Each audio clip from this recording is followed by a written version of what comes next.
आपने बुद्ध की चर्चा की। हम बहुत परम सौभाग्यशाली हैं कि हम बिहार से आते हैं। भगवान बुद्ध को बोध गया में ज्ञान प्राप्त हुआ था।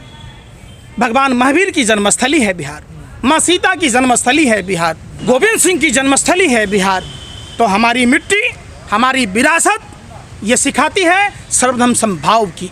धर्म एक सभ्यता है, धर्म जीवन जीने की कला सिखाता है।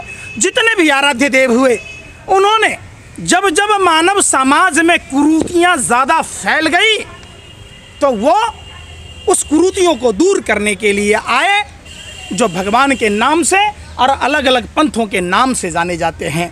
हम सभी धर्मों का सम्मान करते हैं। हम उन चंदाखोरों की तरह नहीं हैं कि हम दूसरे धर्म को नीचा दिखाने की बात कहते। कोई भी धर्म नहीं सिखाता है, कोई भी धर्म। आप बुद्ध के पंचशील के सिद्धांत बताओ। जब महात्मा बुद्ध से जब पूछा गया तो वो मौन थे, वो आलोचना नहीं करने की बात बताए। उन्होंने क्रोध को त्यागने की बात की, उन्होंने लोभ को त्यागने की बात की, उन्होंने दूसरे किसी भी धर्म को निंदा से रोकने की बात की। आप सबसे पहले तो बौद्ध धर्म है, आप समझिए। धर्म और धर्म में फ़र्क समझिए। जो महात्मा गौतम बुद्ध ने जो दुनिया को संदेश दिए, आज इसीलिए भारत विश्व गुरु कहलाता है, आपको पता होना चाहिए। और जब जब हमारे प्रधानमंत्री भी विदेश की धरती पर जाते हैं तो गांधी और बुद्ध की बात कहते हैं, जब देश में आते हैं तो गोडसे की बात कहते हैं। कि मोहन भागवत कहते हैं हिंदू कम हो रहे, क्यों कम हो रहे हैं? जब भारत का प्रधानमंत्री हिंदू है, जब राष्ट्रपति हिंदू है, मुख्यमंत्री हिंदू है, राज्यपाल हिंदू है, पुलिस कमिश्नर हिंदू है, एसपी हिंदू है, कलेक्टर हिंदू है, तमाम अधिकारी हिंदू है, तो अब हिंदुओं के बारे में अगर इस तरीके की बात मोहन भागवत कहते हैं तो मोहन भागवत जैसे लोगों को अपने घर में झांकना चाहिए। मोहन भागवत का दामाद मुसलमान है, उनकी भतीजी किससे शादी किया? भाजपा में आपने रामलाल को देखा होगा, रामलाल का दामाद मुसलमान है। शाहनवाज हुसैन किसका दामाद है? मुख्तार अब्बास नकवी किसका दामाद है? ये तो मोहन भागवत जी बताइए। और दूसरी बात, आप भाजपा की सरकार है। आज मैं खुद बेलारी से कर्नाटक का संपर्क पकड़ कर आया। ये कहते हैं हिंदू हिंदू हिंदू बात कहते हैं। अरे भाई, हिंदुओं का त्यौहार है दिवाली, छठ। ये पूरा कार्तिक महीना हिंदुओं के वार त्योहार के लिए जाना जाता है। ऐसे में ट्रेनों की संख्या को कम कर देना और हिंदू या जो धर्म के मानने वाले लोग हैं उनके लिए नारकीय जीवन था। लोग जानवरों से बदतर स्थिति थी इंसानों की, तो वो हिंदू धर्म नहीं दिख रहा था। इस बात का है ना, तमाम लोग जो हैं वो धर्म परिवर्तन कर रहे हैं। अरे भाई, कौन क्यों कर रहे हैं? हमें इसकी जो जरूरी है। और आपने कहा कि हिंदू धर्म, हिंदू शब्द जो है वो गलत शब्द है। समझिए, हम सनातनी हैं, हम सबसे पुराने लोग हैं। और हमारा जो जितने आप सभी धर्मों में देखे होंगे आराध्य को, कुछ लोगों ने इसको व्यापार बना लिया है कि आप उसको गाली दीजिए, उस धर्म के लोग, दूसरे धर्म के लोग खुश होंगे और वो आपको चंदा देंगे। देश में यही चल रहा है। ये लोग नफरत के सौदागर हैं। आपको सबके वक्तव्य का निरीक्षण करना होगा। सवाल है कि जितने भी आराध्य देव, चाहे वो किसी भी धर्म के हों, इंसान के रूप में जन्म लिया और उन्होंने कहा भूख सबको लगती है, इसलिए उनके रोजी रोटी की व्यवस्था होनी चाहिए। बीमार सब होते हैं, इसके लिए उनके स्वास्थ्य की व्यवस्था होनी चाहिए। सबको तकलीफ़ें होती हैं तो उसके लिए कल्याण की बातें होनी चाहिए। ये आज के डेट में कोई नहीं करता।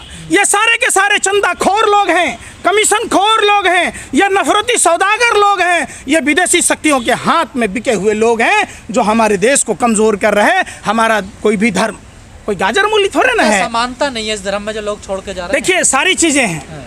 फिर आप वही बात है, आप आइए, प्रभु श्री राम माँ सीता के लिए रावण का वध किया, लंका तक की यात्रा तय की। जिसने अग्नि के 7 फेरे लिए, जिसने 7 वचन निभाए, जिसने 7 जन्म जीने मरने की कसम खाई, एक जन्म में ही छोड़ दिया। वो न बेचारी सुहागन रही, न कुमारी रही, न विधवा रही। क्या इसको आप हिंदू धर्म कहेंगे? आप धर्म की व्याख्या किस हिसाब से करते हैं, ये आपका कर्तव्य है। आप समझिए, सबको इजाज़त है। सनातन धर्म में विश्व वसुधैव कुटुंबकम की बात होती है। सनातन धर्म में नर ही नारायण की बात होती है। सनातन धर्म में सर्वजन हिताय सर्वजन सुखाय की बात होती है। सनातन धर्म में पेड़ कैसे जिंदा होगा, इसकी व्यवस्था है कि हम पेड़ में जल डालते हैं, पेड़ की पूजा करते हैं। जल के जीव कैसे जिंदा होंगे, इसलिए हम जल के जीवों को दाना डालते हैं।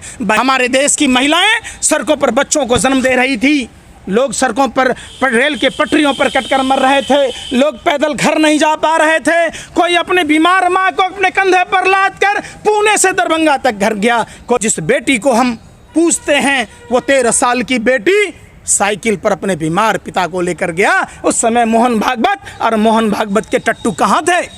उस समय क्या हिंदू धर्म नहीं दिखा? जातियों का कोई भी जिक्र धर्म में नहीं है। समझिए, जातियाँ आपस में नफरत के लिए नहीं हैं। जातियाँ बिल्कुल ये जो लोग हैं, जो धार्मिक ठेकेदार हैं, जो मुनाफे के लिए काम करते हैं, वो ऐसा करते हैं। आपने देखा होगा निषाद राज, त्यागराज, अब जरासंध को क्या कहेंगे? भगवान श्री कृष्ण के नाना थे, आप कहार जाति से कहेंगे? ऐसा नहीं होता गुरु। सभी में सब कुछ होता था, शादी विवाह रिश्तेदारी होती थी। तो आप आइए ना, आप रघु और यदु भाई थे, रघु के वंशज रघुवंशी हो गए, यदु के वंशज यदुवंशी हो गए। तो ये सब चीज़ें मिथ्या चीज़ें हैं, हमें उन चीज़ों में नहीं जाना चाहिए। आप मिथ्या मानते हैं इनको सबको? मैं सब जो वो चीज़ें जो इंसान को तकलीफ देती है, जो इंसान को इंसान से दूर करती है, मैं उन सब को मिथ्या मानता हूँ। चूँकि हमारे आराध्य देव प्रभु श्री कृष्ण ने ये साफ और साफ कहा, नर ही नारायण है। भूखे को खाना खिलाओ, प्यासे को पानी पिलाओ, बीमार का तामीरदारी करो। यही हम सभी धर्म सिखाता है। धर्म सीखिए, धर्म को पढ़िए। आप कुरान भी अगर देखे होंगे, कुरान में 40 घर कोई भूखा नहीं होना चाहिए। कुरान में दारू नहीं पीना चाहिए। हिंदू धर्म में भी दारू नहीं पीना चाहिए, बौद्ध धर्म में भी नहीं पीना चाहिए। कितने लोग हैं जो नशा का आदी नहीं है भैया? तो उस समय आप धर्म नहीं मानते। एक दूसरे को गाली देना वर्जित है धर्मों में। आप अपने अपने धर्म शास्त्रों को पढ़िए, जो आपके बाप दादा पढ़ते आए हैं। हम सभी धर्मों का सम्मान करें। जो धर्मों में अच्छाइयाँ हैं उसका हम तहे दिल से उसका स्वागत करें और अपने आचरण में अपनाएं। यही चीज़ है। आप बाइबल पढ़िए, आप नास्तिक शास्त्र पढ़िए, आप पढ़िए सरल गुरु ग्रंथ साहिब पढ़िए, आप रामायण पढ़िए, आप गीता पढ़िए, आप कुरान पढ़िए। कहीं नफरत की बातें नहीं हैं। ये चंद लोग हैं जो इस पर आमदनी करते हैं। उधर से ही लोग इधर आए। आपने संदीप पात्रा का भी बयान सुना होगा, विष्णु के अवतार भी माने जाते हैं। अब हम तो उस समय थे नहीं, हम तो इस समय हैं। हमारे लिए आप अगर बौद्ध हैं तो भी इंसान हैं, और ये ईसाई हैं तो ये भी हमारे भाई हैं। फिर इस पे ये बवाल राजनीति की रोटी सेकने वाले लोग करते हैं। एक बात बताइए, 75 साल हो गए आज़ादी के, जातियों के नाम पर और धर्म के नाम पर व्यापार करने वाले जो व्यापारी हैं, कभी क्या कॉन्स्टिट्यूशनल क्लब में प्रोग्राम करने से क्या उस जाति का कल्याण होगा? आप उस समाज में जाइए, वहाँ लोगों को शिक्षा कैसे मिले, उस स्कूल के लिए बात कीजिए, कॉलेज की बात कीजिए, अस्पताल की बात कीजिए। कभी इन धार्मिक धर्म के नाम पर जो देश लूटने वाले लोग हैं, जो देशद्रोही लोग हैं, कभी क्या इनका आपने देखा है कि वो अस्पताल की लड़ाई लड़ रहे, कभी स्कूल कॉलेज की लड़ाई लड़ रहे? कभी कोरोना काल में देखा कि नहीं हम बुद्धिस्ट हैं, हम बौद्धों को घर तक पहुंचा रहे हैं, हम हिंदू हैं, हिंदुओं को घर पहुंचा रहे हैं, हम मुसलमानों के ठेकेदार हैं, मुसलमानों को घर पहुंचा रहे हैं? ऐसा नहीं था। सीखिए, जाइए गुरुद्वारा, सुनिए अरे भैया कल्पना कीजिए ना, मंगला साहब गुरुद्वारा जाइए, शीशगंज गुरुद्वारा जाइए, वहाँ जाइए किस तरीके से मानव सेवा किया जाता है। मैं वही चीज़ कह रहा हूँ। तो हिंदू धर्म में मानव सेवा नहीं की जाती है? सब में धर्म है मानव सेवा। आपने नहीं की होगी, आप नहीं पढ़ा होगा हिंदू धर्म को। यही मैं कह रहा हूँ, हम जिस धर्म में हैं, हम देखिए, हम इसकी भी इजाज़त नहीं देते कि आप इस्लाम को गाली दो, बौद्ध को गाली दो, हिंदू को गाली दो, सिख को गाली दो, आप उसको गाली दो। इसकी इजाज़त मैं नहीं देता, और मैं उन चंदाखोरों में से शामिल नहीं हूँ। मैं इस देश का बेटा हूँ, सभी धर्मों का सम्मान करता हूँ। जो इंसान है, इंसान इंसान से मोहब्बत करे, इंसान इंसान को पूजे, इंसान की सेवा, नर की सेवा, नारायण की सेवा, यह हमारा धर्म सिखाता है। इसलिए किसी भी धर्म पर नो कमेंट। सभी धर्म प्यारा है।